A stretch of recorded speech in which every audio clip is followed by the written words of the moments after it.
Iran America మధ్య ఉద్రిక్తతలు మరింత తీవ్ర స్థాయికి చేరుకున్నాయి. ఇరాన్ అమెరికా వైమానిక దాడులు 6వ రోజుకు కొనసాగుతున్నాయి. ఈ దాడుల్లో పౌర మౌలిక వసతులు కూడా దెబ్బతిన్నాయని ఇరాన్ ఆరోపిస్తోంది. ఇక వంతెనలు, విద్యుత్ సదుపాయాలు, కీలక రవాణా మార్గాలు ప్రభావితమయ్యాయని ఇరాన్ వర్గాలు వెల్లడించాయి. ముఖ్యంగా దక్షిణ ఇరాన్లోని బందర్ అబ్బాస్, చాబహర్ వంటి వ్యూహాత్మక ప్రాంతాల్లో పేలుళ్ల ప్రభావం కనిపించినట్లు సమాచారం. అయితే అమెరికా మాత్రం తమ ఆపరేషన్ కేవలం ఇరాన్ సైనిక సామర్థ్యాలను బలహీనపరచడమే లక్ష్యంగా సాగుతోందని చెబుతోంది. మరోవైపు అమెరికా దాడులకు ప్రతిగా ఇరాన్ కూడా అమెరికా మిత్ర దేశాలపై క్షిపణులు, డ్రోన్లతో దాడులు కొనసాగిస్తోంది. ఇరు దేశాల మధ్య పెరుగుతున్న ఈ ఘర్షణతో మధ్య ప్రాచ్య ప్రాంతంలో భద్రతా పరిస్థితులపై ప్రపంచ దేశాలు ఆందోళన వ్యక్తం చేస్తున్నాయి.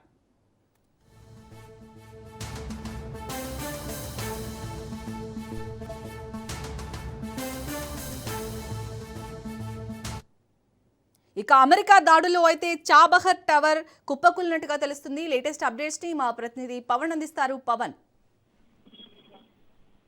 ఇరాన్ అమెరికా మధ్య ఉద్రిక్త వాతావరణం మరింత తీవ్ర స్థాయికి చేరుకుంది. ఎందుకంటే ఇరాన్ పై అమెరికా వైమానిక దాడులు ఈ రోజుకి 6వ రోజుకి చేరుకున్నాయి. ముఖ్యంగా ఈ దాడుల్లో చూస్తే మాత్రము పూర్తిగా ఇటు రవాణా కావచ్చు, అంతేకాకుండా మౌలిక సదుపాయాలకు సంబంధించి కూడా పూర్తిగా దెబ్బతిన్నాయి.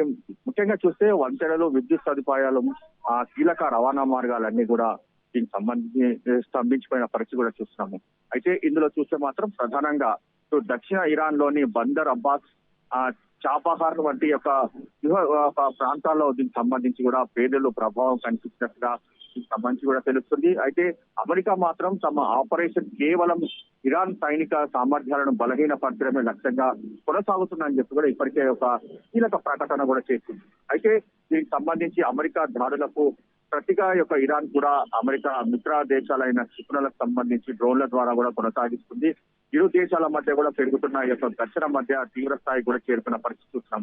మొత్తానికి ఇరాన్ పై కొనసాగుతున్న అమెరికా దాడులకు సంబంధించి మాత్రము పూర్తిగా యొక్క చాబహార్ ప్రాంతం పూర్తిగా కుప్పకూలిన పరిస్థితి కూడా చూస్తున్నాము. మరోవైపు ఇందులో చూస్తే మాత్రం ప్రధానంగా ఆ యొక్క ఇరాన్ పైన అమెరికా యొక్క దాడులు చేయడంతో పూర్తిగా దీనికి సంబంధించి విద్యుత్ కావచ్చు, అంటే కీలకమైన ప్రాంతాల పైన దాడులు చేయడము, ఇదంతా కూడా ఇరాన్ పూర్తిగా నష్టపోయిన పరిస్థితి కూడా చూస్తున్నాము.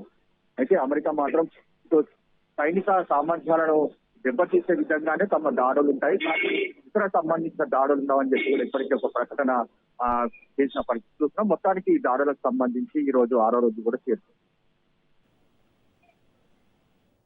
Right, thank you Pawan.